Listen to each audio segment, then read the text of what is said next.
Bom dia, irmãos e irmãs, graça e paz, 28 de março. Estamos finalizando nesse mês de março um mês de comemoração de aniversário da igreja, 82 anos de vida, testemunhando graça, esperança, salvação. Louvado seja Deus pela sua vida. Eu quero refletir um pouco então nesse tempo, porque como diz o Valmir que está fazendo essa tomada de vídeo aqui, nós já estamos ficando velhos, né? Então fique atento aí, queremos compartilhar um texto da Palavra de Deus, logo depois desse tempo de louvor, que prepara o nosso coração para receber a Palavra do Senhor. Até daqui a pouco.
Palavra de hoje, queridos, me motivou o fato de estarmos finalizando esse tempo de comemoração da igreja e pelo fato de estarmos completando 82 anos testemunhando a graça do Senhor.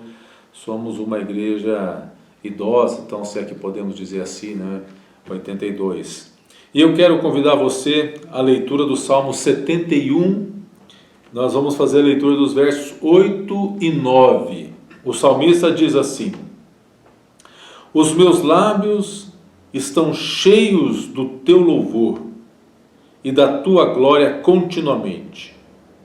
Não me rejeites na minha velhice, quando me faltarem as forças, não me desampares. Esse é o testemunho do salmista acerca da sua experiência em estar na presença de Deus, louvando sempre a Deus, e ele agora, encontrando-se na sua velhice, ele ora a Deus dizendo: Senhor, não me rejeites na minha velhice, agora que as forças me faltam, mas renova as minhas forças. Então veja, como podemos, uma igreja como nós, 82 anos de história nessa cidade, enfrentar com garra, com viço, com energia, de forma vitoriosa, esse nosso tempo, essa nossa história, e continuarmos dando fruto ao Senhor. Porque quando nós pensamos em velhice, no sentido físico da palavra, velhice é um tempo de fraqueza física, um tempo onde as forças nós perdemos o nosso vigor, as nossas pernas, elas bambeiam, os braços perdem o vigor, muitos dependem de cuidado, não é? Mas a velhice, ela é ditosa de resultado de uma semeadura feita ao longo da vida. Então, como nós podemos enfrentar isso, não é? Então, veja, o primeiro ponto da nossa reflexão é que nós precisamos ter em mente que o tempo, né, a experiência, a melhor idade, é tempo de testemunhar. Na velhice, nós damos testemunhos daquilo que Deus operou em nossas vidas. Portanto, assim como numa Olimpíada, nós precisamos também ter em mente que nós corremos, como diz o apóstolo Paulo, é uma corrida onde todos correm e todos vencem, e precisamos, é como uma corrida de revezamento, e precisamos nos prepararmos para passar o bastão para a nova geração que vem depois de nós. Passar o bastão para os nossos filhos, passar o bastão para os nossos netos, passar o bastão para os nossos filhos espirituais e prepará-los para que eles também possam continuar transmitindo a graça de Deus. Portanto, o maior legado que nós podemos deixar para esta geração e para a futura geração é o testemunho vivo do Evangelho. Temos muita experiência. Uma igreja de 82 anos, ela tem muita experiência e muito testemunho de bênção, de graça, de vida, de salvação, de agir, do mover de Deus, para passar para a próxima geração que vem depois de nós. Agora veja, um outro ponto para a nossa reflexão é que velhice não significa aposentadoria da vida, não significa se aposentar da vida ou se aposentar do dom, do ministério, do chamado que Deus tem para nossas vidas. Não, os que se aposentam da vida e desistem dos seus sonhos, eles deixam de desfrutar de alegrias que Deus ainda tem para derramar sobre as nossas vidas. Então, precisamos entender que no reino de Deus, não há aposentadoria, não existe. Nós devemos, como alguém já disse, queimar como uma vela, do início ao fim, com o brilho da luz de Jesus, com a mesma intensidade, do início até o final, vivendo com alegria, com gratidão, com entusiasmo. E esse deve ser o lema do nosso dia a dia. Mas um terceiro ponto é que na velhice nós temos a promessa de que Deus, Ele nos farta de bens e renova as nossas forças. A velhice, ela pode ser amargosa e dolorosa se for vivida na solidão, se nos afastamos da comunhão, do corpo, e deixamos de desfrutar do amor de Deus que se move, que se manifesta no meio do seu povo. A velhice ela é dolorosa quando escolhemos o isolamento, porém, se estivermos cercados de afeto, amparados pela comunhão dos irmãos e amparados pelo próprio Deus, então nós poderemos desfrutar do gozo, da alegria, da promessa de Deus que encontramos lá no Salmo 103, o salmista, ele diz, Salmo 103, verso 1 e 2, ele diz: bendize, ó minha alma, Senhor, e tudo o que há em mim bendiga o seu santo nome.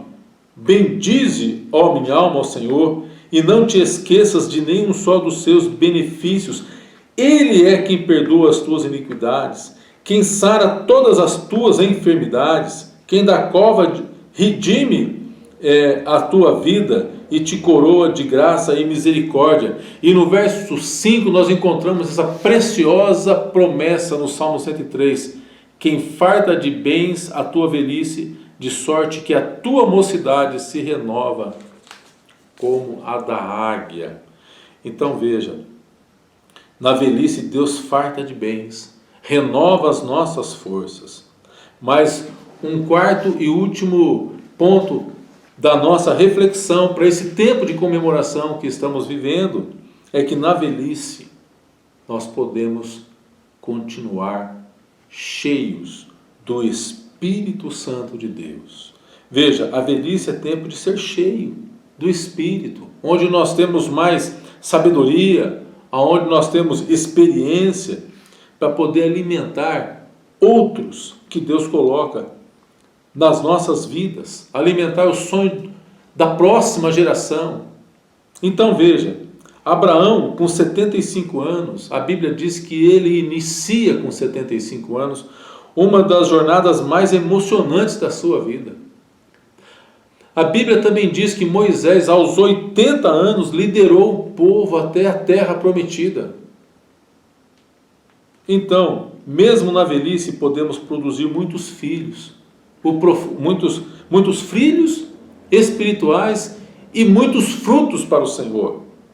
O profeta Joel disse que os velhos serão cheios do Espírito e sonharão.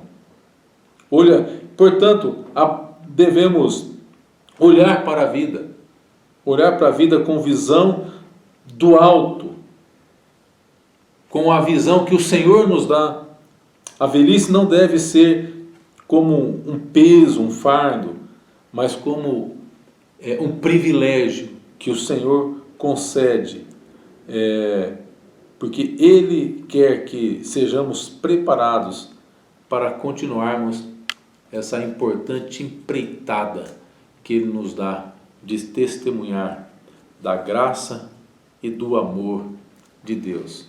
Agora veja, quando nós pensamos na igreja, a igreja de Jesus Cristo, a noiva de Cristo, não se abate com o tempo. Não. A noiva que somos eu e você, a noiva, ela se fortalece. Ela tem as suas forças renovadas como a da águia. E, portanto, fica mais experiente. Ela tem testemunho de salvação, caminha com sabedoria para anunciar graça, o amor, o perdão e a salvação do nosso Deus. Parabéns a você que faz parte dessa igreja, que faz parte dessa história, nessa caminhada de 82 anos. Sim, alguns muitas vezes acabam desistindo, mas quero parabenizar você, meu irmão, minha irmã, que faz parte dessa história, que tem deixado o seu legado e que continua dando frutos para a glória do Senhor. Como diz o salmista, os meus lábios estão cheios do teu louvor e da tua glória continuamente. Que nós continuemos assim, louvando, adorando a Deus e cumprindo a missão. Oro ao Senhor para que você tenha um início de semana muito abençoado, que a inspiração do Espírito Santo de Deus venha sobre nossas vidas, sobre a minha vida e sobre a tua vida, para que nós possamos, assim como diz o salmista, com os lábios cheios de louvor e de adoração, anunciar as grandezas do nosso Deus. Tenha uma boa semana, em nome de Jesus. Amém.